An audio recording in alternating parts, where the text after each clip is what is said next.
Sa ngala ng Ama at ng Anak at ng Espiritu Santo. Amen. Ang pagpapala po ng ating Panginoong Jesucristo, ang pag-ibig ng Diyos Ama at ang pakikipagkaisa ng Espiritu Santo, nawa po ay sumainyong lahat. At sumaiyo rin. Mga kapatid, aminin po natin ang ating makasala at mga pagkukulang upang tayo po ay maging karapat-dapat na gumanap sa banal na pagdiriwang na ito.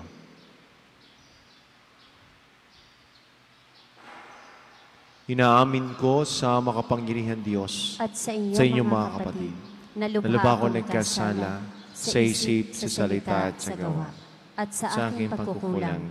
Kaya sinasamo ko sa mahal na Birheng Maria, sa lahat ng mga anghel at mga banal, at sa inyo mga kapatid, na may panalangin sa Panginoong ating Diyos. Kawan po tayo ng makapangyarihan Diyos, patawarin po tayo sa ating mga kasalanan, patnubayan po tayo sa buhay na walang hanggan. Amen. Panginoon, kaawaan mo kami. Panginoon, kaawaan mo kami.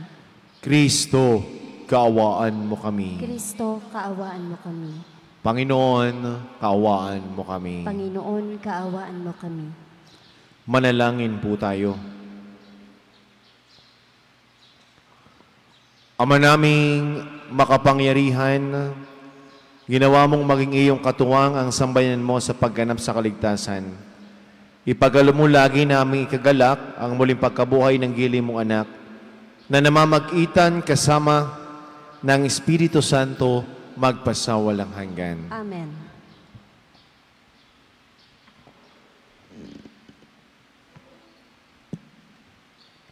Pagbasa mula sa mga gawa ng mga apostol. Noong mga araw na iyon, umalis si Pablo sa Atenas at nagtungo sa Corinto. Nagpunta siya roon sa Agila, isang Hudyong taga-Ponto. Kararating pa lamang nito mula sa Italia, kasama ang kanyang asawang si Priscilla. Umalis sila roon sapagkat pinalayas ni Claudio ang lahat ng Hudyo sa Roma. Nakipagkita sa kanila si Pablo at doon nakitira sapagkat sila'y manggagawa ng tolda tulad niya. At siya'y tumulong sa kanila. Tuwing araw ng pamamahinga, nakikipagpalinawagan siya sa sinagoga at sinikap niyang mahikayat sa pananampalataya ang lahat, maging Hudyo o Grego. Nung dumating sina Silas at Timoteo mula sa Macedonia, iniukol na ni Pablo ang buo niyang panahon sa pamangaral at pagkatotoo sa mga Hudyo na si Jesus ang Kristo. Nang siya'y salungatin nila at laitin, pinagpag niya ang alikabok sa kanyang damit bilang babala sa kanila. Sinabi niya, "Kasalanan na ninyo kung kayo'y mapahamak. Hindi ko na kayo sagutin. Mula ngayon, tutungo ako sa mga hintil." Kaya't umalis siya roon at tumira sa bahay ng isang nagngangalang Tisyo Justo, isang taong may takot sa Diyos. Karatig ng sinagoga ang kanyang bahay. Si Crispo na tagapamahala ng sinagoga at ang kanyang sambahayan ay sumampalataya sa Panginoon. Sumampalataya rin naman at nagpabinyag ang marami sa mga taga-Korintong nakikinig kay Pablo. Ang salita ng Diyos. Salamat sa Diyos. Salmong tugunan. Panginoong nagliligtas sa tanang bansay na hayag. Panginoong nagliligtas sa tanang bansay na hayag. Umawit ng bagong awit at sa puon ay ialay, pagkat yaong ginawa niya ay kahangahangang tunay. Sa sariling lakas niya at taglay na kabanalan, walang hirap na natamo, yaong hangad na tagumpay. Panginoong nagliligtas sa tanang bansay na hayag. Ang tagumpay niyang ito'y siya rin ang naghayag. Sa harap ng mga bansay, nahayag ang pagliligtas. Ang pangako sa Israel, lubos niyang tinutupad. Panginoong nagliligtas sa tanang bansay na hayag. Tapat siya sa kanila at ang pag-ibig ay wagas. Ang tagumpay ng ating Diyos kahit saan ay namalas. Magkaingay na may galak, yaong lahat sa daigdig. Ang puon ay buong galak, na purihin sa pag-awit. Panginoong nagliligtas sa tanang bansay na hayag.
Sumaini po ang Panginoon. At sumaiyo rin. Ang mabuting balita ng Panginoon ayon kay San Juan. Papuri sa iyo, Panginoon.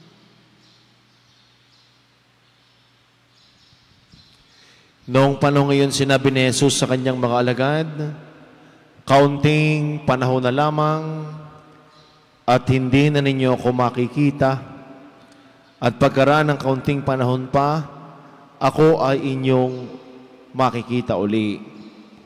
Nag-usap po sa Pangilan sa mga alagad, ano kaya ang ibig niyang sabihin?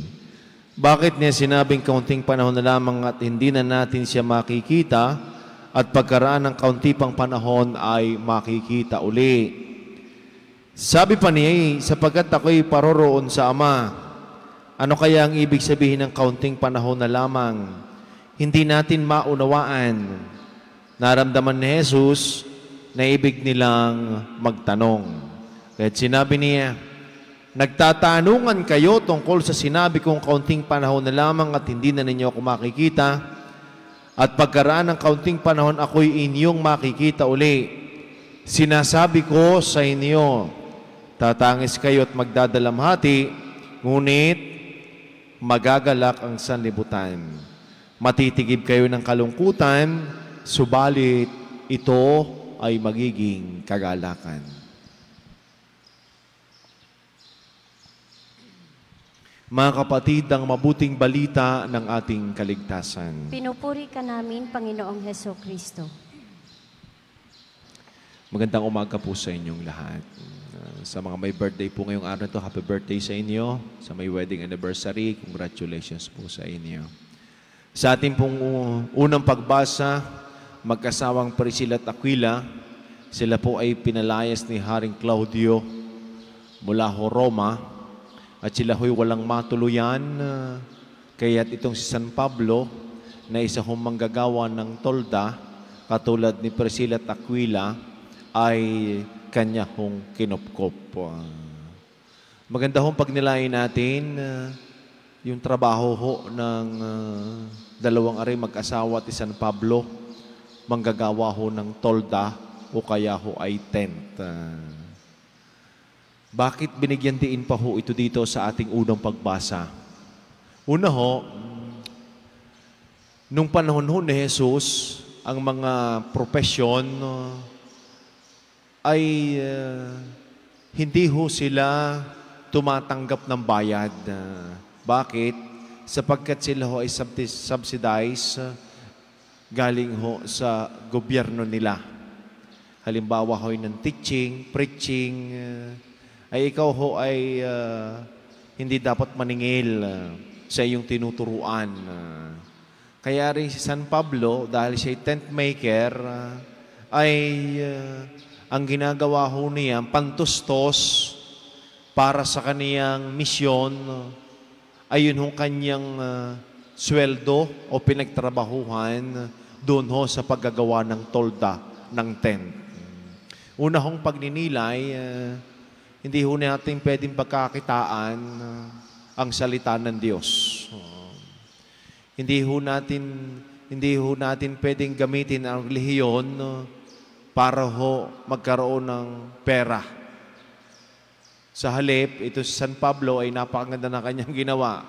Ang pantustos niya ay kung ano yung kanyang kinita sa paggagawa ng tolda.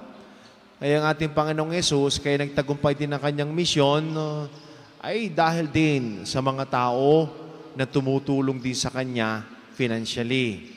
Dahil kaunting abot para sa kanya at sa iba pa hong mga alagad. At yung ikalawa ho, magandang pagbigyan din ho natin ng diin, yun hong tolda.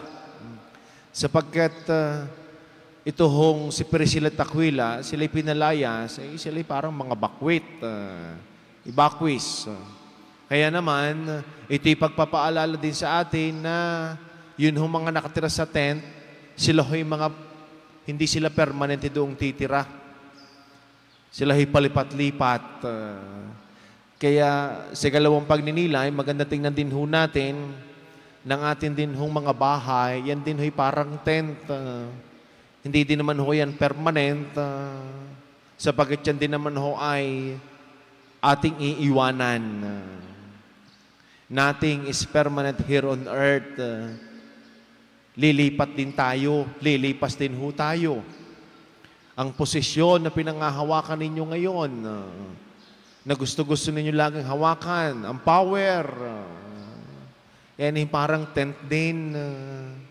Lilipas din ho yan, mawawala din ho yan. Ang mga ginugusto ho natin sa buhay, mga material man hong bagay, yan naman yung mga panandalian, at yan din ho, ay parang tent na ating tinitirahan, sapagkat hindi ito permanente. Sa atin naman pong ebanghelyo, ay narinig ho natin ang 5 beses na salita na kaunting panahon na lamang. Ano bang ibig sabihin ng kaunting panahon na lamang na sinasabi ni Jesus? Kaya ho itong mga alagad niya ay hindi mapakali. Ano bang sinasabi niyang kaunting panahon? Marahil para sa atin, pag sinabihan tayong kaunting panahon na lamang. Marahil siguro pagtitiis, kaunting panahon na lamang. Makakaraos-raos din. Marahil yung pagtsatsaga ay kaunting panahon na lamang. At yan din ang ating mga salita na binibitawan sa mga taong gusto nang sumuko, sa mga estudyante na gusto nang sumuko at gusto nang tumigil. Sabi ng mga kaibigan, mga magulang, alay, kaunting panahon na lamang at ikaw ay makakatapos na. Kaunting panahon na lamang. Yung kaunting panahon din ay sinasabi ni Jesus ay sapagkat siya ay pupunta na sa langit. Kaunting panahon na kayo ay nagalak. Dumating din sa inyo ang kalungkutan. Pero kaunting panahon, ako'y makikita ninyo uli. Kagalakan ang ibibigay uli. Kahit nung si Jesus ay akit na sa langit, may assurance niya. Nawa yung kalungkutan ninyo ay mapawi ng aking ipapapadala. At ito ay ang banal na Espiritu Santo. Kaya sa kaunting panahon man ng pagtigil natin din sa mundo, marahil para sa iba ay haba-haba na, pero marahil para sa iba ay life is too short. Opo nga naman, kakaunting panahon ang titigil natin din sa mundo, itong sa kaunting panahong are, ay gagawin pag natin na puro na lamang lungkot. Sa kakaunting panahon ay binibigay sa atin, ay ano pa ang ating pinagkakaabalahan. Sa kaunting panahon ay binibigay sa atin ng Diyos. Sana ang kaunting panahong ito ay maibigay natin sa Kanya. At ang kalungkutan ay tunay na magiging kaligayahan. Sapagkat hindi totaling iniwan tayo at iiwanan ni Jesus na mananatili tayong malungkot, may ibibigay ho siya ang espiritu ng kagalakan.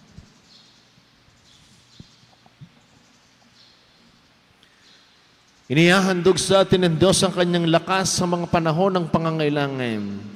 Idalangin natin na lagi tayong umasa sa Kanya. Gawin mong kagalakan ang aming kalungkutan, O Panginoon. Gawin mong kagalakan ang aming kalungkutan, O Panginoon.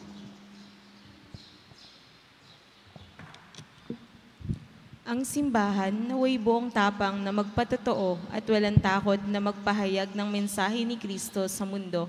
Manalangin tayo sa Panginoon. Gawin mong kagalakan ang aming kalungkutan, O Panginoon.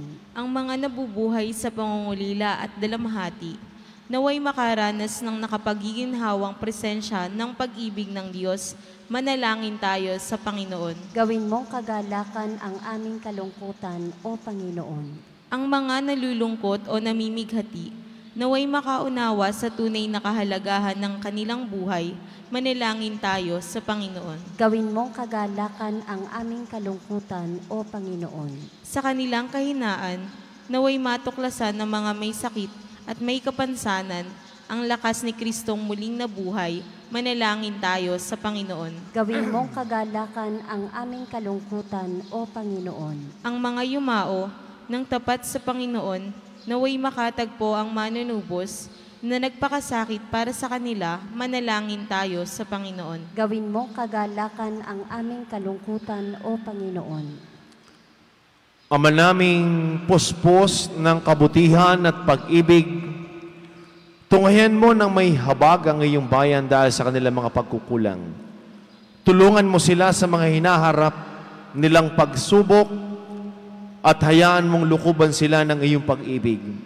Hinihiling namin ito sa pamamagitan ni Kristo na aming Panginoon. Amen.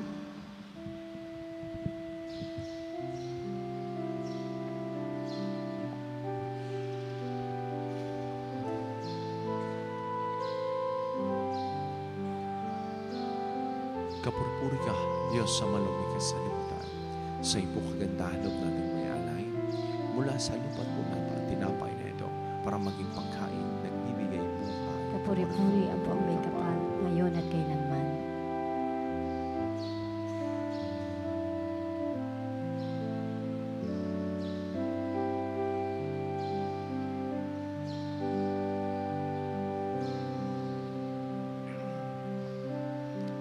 Kapurpuri ka, Diyos sa malumig sa liputan. Sa iyong kagandahan loob natin may alay mula sa katas ng ubas sa mga pag-aalak na ito para mag-inuming nagbibigay ng iyong espiritu. Kapuri-puri ang poong may kapal, ngayon at kailanman.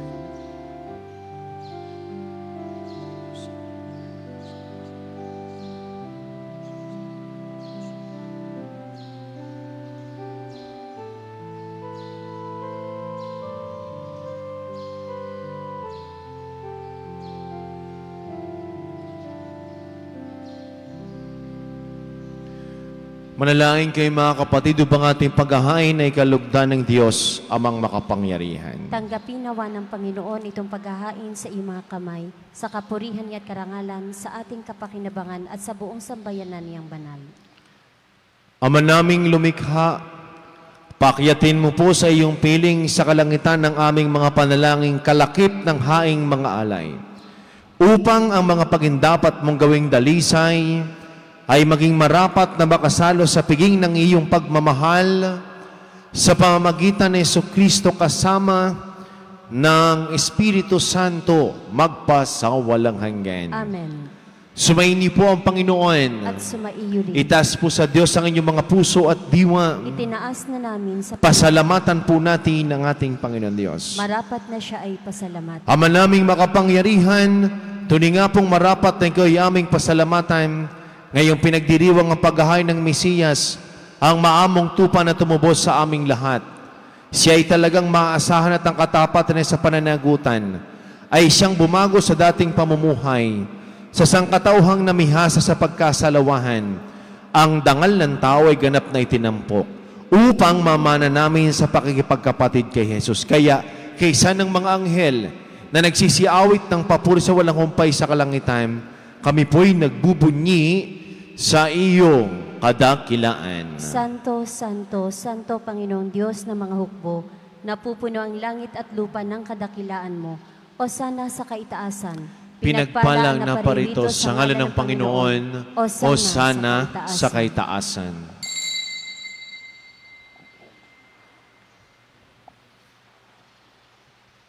Ama naming banal, ikaw po ang bukal ng tanang kabanalan, kaya't sa pamagitan ng iyong Espiritu, gayon mo pong banal ang mga kaloob na ito upang para sa aming maging katawan at dugo ng aming Panginoong Jesucristo. Bago niya, pinagtiis ang kusang loob na maging handog, hinawakan niyang tinapay, pinasalamatan kaniya, pinaghati-hati niya iyon. Iniabot sa kanyang mga alagad at sinabi, tanggapin ninyong lahat ito at kanin, ito ang aking katawan na ihahandog para sa inyo.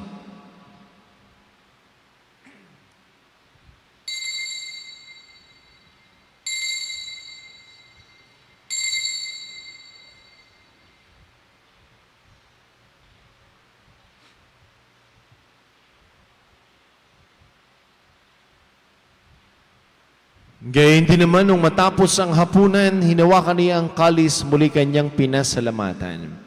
Inibot niya ang kalis sa kaniyang mga alagad at sinabi, tanggapin ninyong lahat ito at inumin.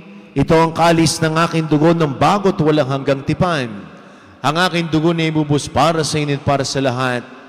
Sa pagpapatawad ng mga kasalanan, gawin ninyo ito sa pag-alaala sa akin.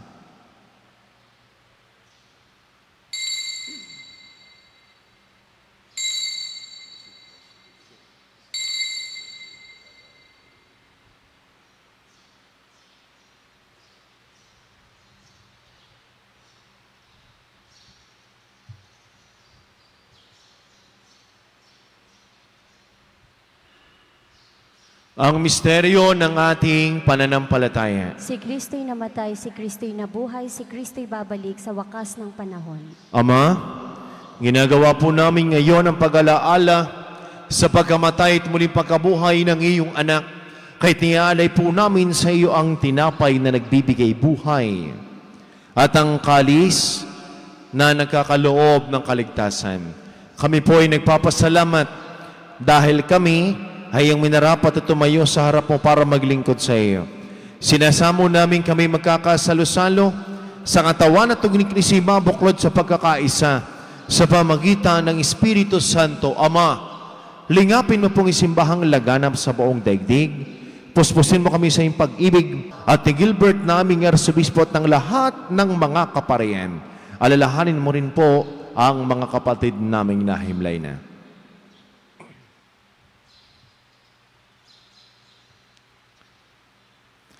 Nang may pag-asang sila ay muling mabubuhay, gayon din ng lahat ng mga pumanaw. Kawan mo sila patuloyin sa iyong kaliwanagan.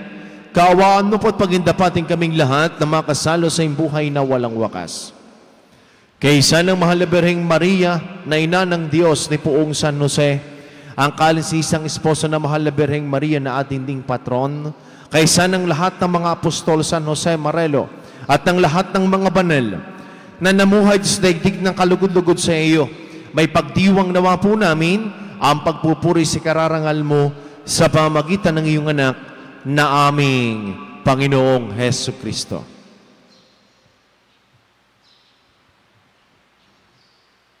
Sa pamagitan ni Kristo kasama niya at sa Kaniya, ang lahat ng parangal at papuri sa iyo sa makapangyarihan kasama ng Espiritu Santo magpasawalang hanggan.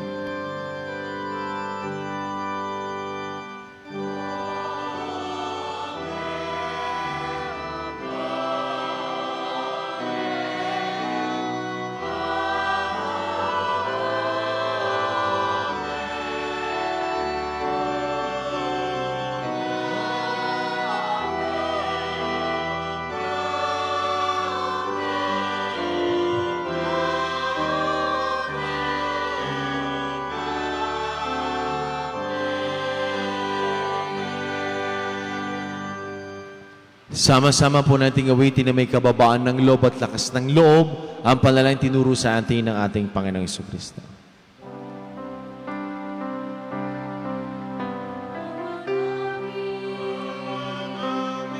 Sumasalangit ka,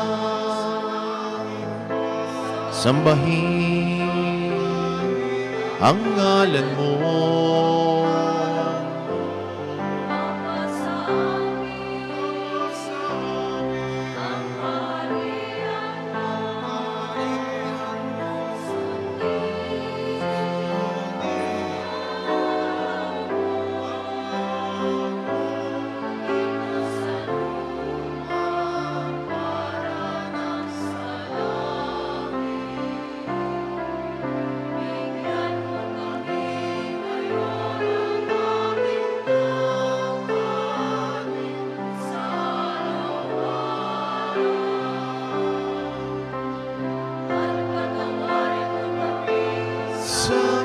Sala,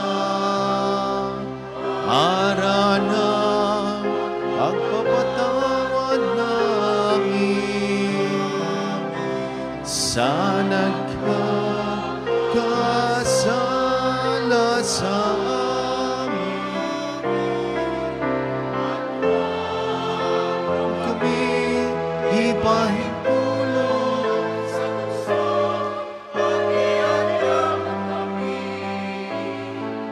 sa lahat na masama. Hinihiling po namin kami ay adya sa lahat ng masama, pagkalooban po ng kapayapaan araw-araw, ligtas sa kasalanan at ilayo sa lahat ng kapahamakan. Samantalang aming pinananabikan ng dakilang araw ng pagpapahayag ng tagapagligtas naming si Jesucristo. Sapagkat iyo ang kaharian at ang kapangyarihan at ang kapurihan magpakailanman. Amen. Panginoong Jesucristo, sinabi mo po sa iyong mga apostol, kapayapaan ang iniiwan ko sa inyo, ang aking kapayapaan ang ibinibigay ko sa inyo. Tungayan mo po ang aming pananampalataya at ang aming mga pagkakasala. Pagkalooban po kami ng kapayapaan at pagkakaisa ayon sa iyong kalooban, kasama ng Espiritu Santo, magpasawalang hanggan. Amen. Ang kapayapaan po ng Panginoon ay lagi ng sumainyo. At sumaiyo Agbigayan po kayo ng kapayapaan sa bawat isa. Peace be with you po. Kordero ng Diyos na nag-aalis ng mga kasalanan ng sanlibutan, Maawa ka sa amin, Kordero ng Diyos na nag-aalis ng mga kasalanan ng sanlibutan, maawa ka sa amin. Kordero ng Diyos na nag-aalis ng mga kasalanan ng sanlibutan, ipagkaloob mo sa amin ang kapayapaan.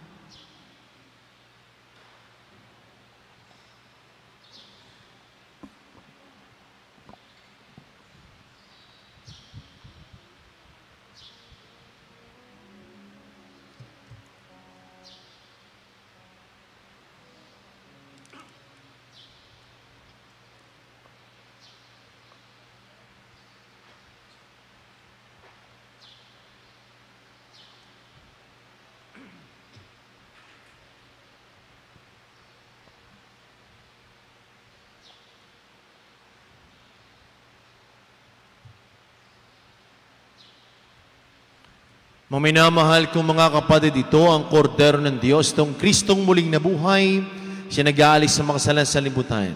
Palad tayong lahat ng mga sa kanyang pananalapiging. Panginoon, hindi ako karapat-dapat na magpatuloy sa iyo, ngunit sa isang salita mo lamang ay gagaling na ako. Ang katawan ni Kristo. Amen.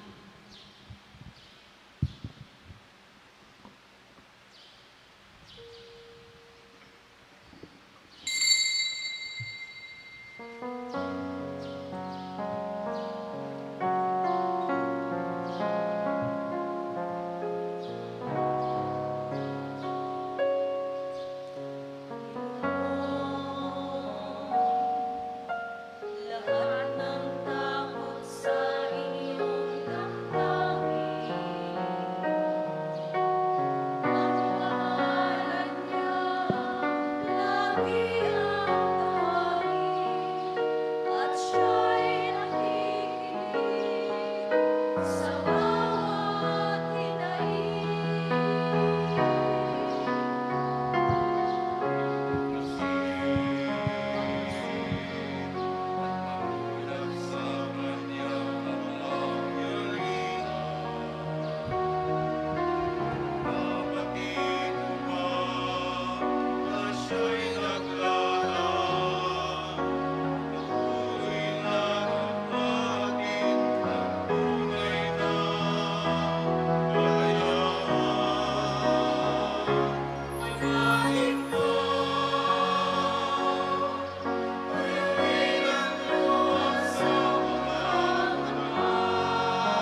Manalangin po tayo. Ama naming mapagmahal, kami pinapagsala mo sa pagkabuhay na iyong anak. Ay pakinabangin mong lagi sa kanyang lakas bilang bungang masagana, nang dulot mong pagliligtas sa pamagitan niya kasama ng Espiritu Santo magpasawalang hanggan. Amen. Sumaini po ang Panginoon. At sumaiyo rin. Pagpalain po kayo, ingatan, gabayan, lingapin, subaybayan, kasama na po yung buong pamilya ng ating mapagpalang Diyos. Sa ngalan ng Ama at ng Anak at ng Espiritu Santo. Amen. Humayo po kayong taglay ang kapayapaan. Salamat sa Diyos. Magandang umaga po sa ating lahat.